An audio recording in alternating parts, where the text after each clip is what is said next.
There's no doubt, by the way, that net zero is beginning to break down as the initial impacts of it, although the hidden impacts have been going on for years in putting the price of energy up and so on. The manifestation of its effects are causing pain, and that beginning of pain to the populations in the West are beginning to get a reaction. And our people we call politicians, who in the main, not all, but in the main, are just like sheep following each other. They've got no backbone at all. They're beginning to sort of back out a bit and cover their positions. In the middle of this, though, you've got Sabine, who has made some good videos. And recently she did a video which absolutely shattered me. And all I can say, I'm going to show you some of her predictions. And all I can say is, as the reality of the madness of this climate change nonsense begins to bite, their argument gets more and more extreme. And in doing that, that's fine, because it'll be seen to be ridiculous. My job is to bring the science of this to the general public so they understand it. It's not to baffle you with science. There's no reason to do that. Everything can be explained without you needing a degree in science or anything. So what I'm trying to do here is just show you this example of extreme predictions. And in a way, it's good, this, because it's so ridiculous that it makes no sense at all. Your common sense can see through it. I'm also going to delve a bit into the science to show you that the science is so faulty. Obviously, you can't believe this. Believe it or not, this scare story is based on 6 hours of weather. Well, let's get on with it. This is what they're forecasting, or what Sabine is forecasting on her channel. That's going to cause a lot of tensions at the southern borders of Europe, Russia and Mexico, for just to mention a few. Someone somewhere will make a lot of money by selling weapons. Drones will be deployed. Some of them will shoot. Innocent people will die. But wait, that's not it. Because death and migration make a great breeding ground for new viruses, bacteria and fungi, so chances are we're going to get a new pandemic along with it. So we have widespread crop failure, high numbers of people dead, mass migration, political tensions and possibly war, likely public health disasters.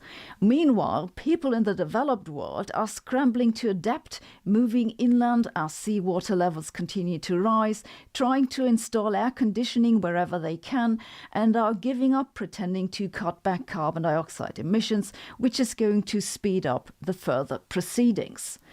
The result will be an enormous economic downturn. The practical consequences for you and I will be that everyday products will become more and more expensive until most of us simply can't afford them anymore. And then they'll disappear. Need a new phone? That'll be $50,000. Internet connection at home? $8,000 a month. Want a new microwave? Sorry, we're all out of stock. Need someone to fix your roof?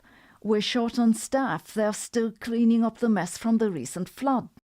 Well, there we are, all doom and gloom, and I think quite ridiculous, especially when you consider that this is only based on 6 hours of weather.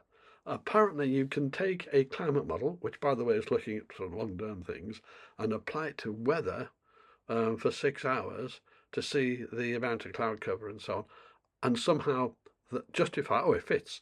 And therefore, on that basis, make all those forecasts.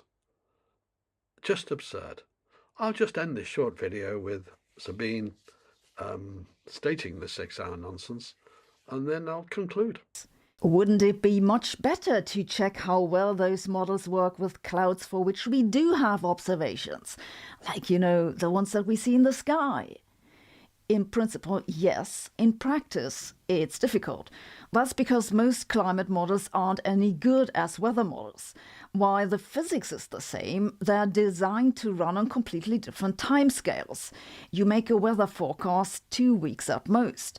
But climate models, you want them to run 100 years into the future. There's one exception to this.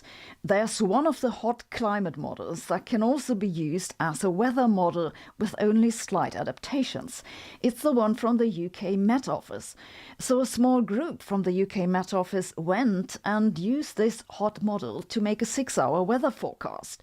They compared the forecast from the hot model with the forecast from an older version of the same model that didn't have the changes in the cloud physics and was somewhat colder. They found that the newer model, the hotter one, gave the better forecast.